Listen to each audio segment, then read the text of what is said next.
जब तक हमें चुपचाप नहीं बैठने का है, ऐसा संकल्प आज बलिदान दिवस के उपलक्ष्य में लेना है। और यही सच्चाई आज पूरे देश में इसी बात को लेकर के चिंतन चल रहा है। तो जो भारत का मूल निवासी है आज दर दर की ठोकरें खा रहा है। सरकार के बयान आप रोज पढ़ते हो, खुशी मनाते हो। अभी 8 दिन पहले सरकार के मुखिया का बयान पड़ा था, आदिवासियों पर अत्याचार सरकार सहेगी नहीं। उसके पहले एक सरकार के मुखिया का बयान पड़ा था कि आदिवासियों की जमीन कोई माई का लाल छीन नहीं सकता। ये मैंने बयान पढ़ा। फिर किस बात की कि बस्तर में आदिवासियों की जमीन छीनी जा रही है, पूरा पहाड़ छीना जा रहा है। हमारे चुटका परियोजना के नाम पर मंडला जिले के 50 गांव आदिवासियों के उठाए जा रहे हैं। कोयले खदान के नाम पर मंडली से लेकर आपके छुर्रे माथली के पूरे गांव उठाए जा रहे हैं। इको टूरिज्म के नाम पर तामिया क्षेत्र के हारिया जनजाति और गोंड जनजाति के गांव को उठाया जा रहा है। गांव के बाहर से फेंसिंग लगाने का काम हो रहा है। ये दोहरी बातें इस देश के अंदर चल रही है। इन बातों को समझना पड़ेगा आपको। मैं उन लोगों को आगाह करना चाहता हूं जो हमारे समाज के पढ़े लिखे लोग हैं, जो नौकरी पेशे में हैं। हमारा अगर एक वर्ग पढ़ा लिखा नहीं है, हमारे हक और अधिकार को नहीं जानता, तो दूसरा वर्ग उनको सिखाए, उनको पढ़ाए, गांव में बैठक ले, उनको हक और अधिकार के प्रति बताए, हमारी परंपरा बताए, हमारा इतिहास बताए, हमारे हक और अधिकार के जितने भी कानून है उनको सिखाने का काम आप लोगों को करना पड़ेगा। वरना अगर वो हक और अधिकार जानता हमारा समाज, तो आज इस चौराहे में जगह नहीं मिलती आपको। कितने लोग हैं? 90% लोग तो हमारे गांव से आए, जो जिले के कोने कोने से आए। मैं समझता हूँ 2% भी हमारा समाज का आदिवासी छिंदवाड़ा जिले में बड़ी बड़ी बिल्डिंगें बनाकर रह रहा है, टीबी और पीपी के फेर में फंसा है। वो आदिवासी कहाँ? वो समाज का नहीं है। उसको मालूम नहीं है कि वीरांगना रानी दुर्गावती का बलिदान दिवस है। उसे मालूम नहीं है कि छुट्टी घोषित है। उसे मालूम नहीं है कि वीरांगना रानी दुर्गावती ने समाज और देश के लिए क्या किया है।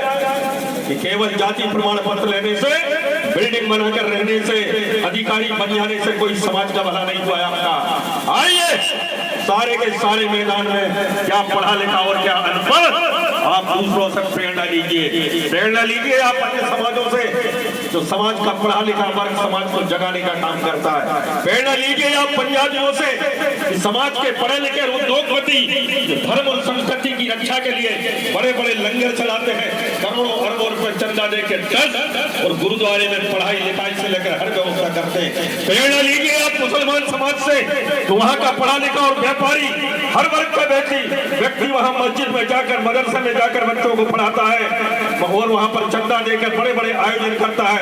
अपने धर्म और संस्कृति की रक्षा के लिए, अपने समाज की एकता और जागृति के लिए कुर्बान हो जाता है। उनसे प्रेरणा लीजिए आप। ईसाई समाज से प्रेरणा लीजिए। छोटे छोटे समाज तो एकता के कारण देश के अंदर जिन्होंने ताकत बना ली, और ये बिखरा हुआ हमारा पूरे देश के अंदर 30 करोड़ समाज, छिंदवाड़ा जिले में 8-9 लाख, और यहाँ गिनती के 900 भी नहीं।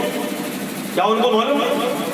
जो मुट्ठी भर लोग हैं वो ताकतवर है, और करोड़ों में बैठा ये समाज मधुमक्खी के छत्ते के जैसे भिन्न भिन्न घूम रहा है घर बनाते हुए। आज उसके पास कोई ताकत नहीं। एकता की बात होगी, केवल समारोह मनाने से कुछ नहीं। एकता के सूत्र में बंधिए आप। धर्म संस्कृति के आपके आघात पड़ रहा है। अभी जमान जी बोल रहे थे ना, सरकारी कर्मचारी में बंटाधार होने ही वाला, रिवर्ट हो रहे, जो टीआई बन गए थे वो सब इंस्पेक्टर बन रहे हैं, जो डीएसपी हो गए वो वापस हो रहे हैं, टीआई हो रहे हैं। बहुत सारे अभी छिंदवाड़ा जिले के 10 किलोमीटर के रेडियस में 5000 एकड़ जमीन गैर आदिवासियों को ट्रांसफर कर दी गई बिना किसी कानून के। आदिवासियों का कानून, भारत का संविधान कहता है कि आदिवासियों की जमीन गैर आदिवासी को नहीं जाएगी। मैं पूछना चाहता हूँ इस मंच से, जो कुकड़ा से, खजरी से लेकर, मोठार से लेकर, प्राण मोती से लेकर, आपके रोहना से लेकर गांगीवाड़ा से इतनी बीच में 4-5 हजार एकड़ जमीन जो आदिवासियों की, दूसरे गैर आदिवासियों को, बिल्डरों को, क्रेशर वालों को, कई योजना लगाने वालों को, उद्योगपतियों को आपने दे दी। किस कानून के तहत दिया? कौन सा कानून कहता है कि आदिवासियों की जमीनें गैर आदिवासियों को दी जाए? क्या कभी आपने इसको बैठकर चिंतन किया? क्या हमारे पढ़े लिखे नौजवानों ने, क्या हमारे पढ़े लिखे आपके नौकरी चाकर पेशे वालों ने कभी समाज के बारे में चिंतन किया? नहीं किया। धीरे धीरे हमारी जमीनें खसक रही हैं, धीरे धीरे हम भूमिहीन हो रहे हैं, शिक्षा के क्षेत्र में बर्बाद हो गया हमारा समाज, केवल रोटी खाने जा रहा है। कभी देखा है आपने कि पढ़ाई लिखाई गांव में हो रही कि नहीं? गांव में मास्टर जा रहा कि नहीं? गांव में जनरल प्रमोशन हो रहा? चंद लोग हमारे जो अपने बेटा बेटियों को प्राइवेट स्कूलों में पढ़ा लेते तो बड़ा समझ रहे कि हम बहुत होशियार हो गए। आज भी दलदल में फंसा हमारा समाज। आइए हम सब मिलकर समाज को इस दलदल से ऊपर निकालें। आइए हम सब मिलकर इस समाज में चेतना का संचार करें। आइए हम सब मिलकर हमारे धर्म और संस्कृति और हमारी भाषा का रक्षा करें, तभी समाज कहलाएगा मित्रों। वरना 20 साल से हम लोगों ने इस समाज के लिए खून पसीना एक की, सारे लोग बैठे पिछले 20 साल से इसी चौक में। मैं बताता हूँ, इस चौक में जब हमने गोंडवाना आंदोलन चालू किया, इसी जगह में, इस जगह पर मैं जहाँ खड़ा हूँ, बहुत सारे लोग जानते उस जगह में मैं सैकड़ों रात सोया हूँ। बता सकते हैं बहुत सारे लोग, सैकड़ों रात मैंने यहाँ सोया हूँ इसी जगह। यहीं से लड़ाई करते थे, इसी जगह से। यहीं से मुझे कई बार पुलिस ने उठा के ले गई। एक बार तो चड्डी बनियान में ले गए, कपड़े पहन नहीं लिए, जेल भेज दिया। यही गोंडवाना आंदोलन था। या हमारे वकील साहब का घर था इसी जगह। वो हमें लड़ने के लिए प्रेरित करते थे कि तुम अपने हक के लिए लड़ो, अधिकारों की लड़ो। हम यही कहते। पुलिस वाले ढूंढती तो उनके घर में छुप जाते। एक बार पता चल गया कि यहाँ हम सो रहे हैं तो रात को उठा के ले गए।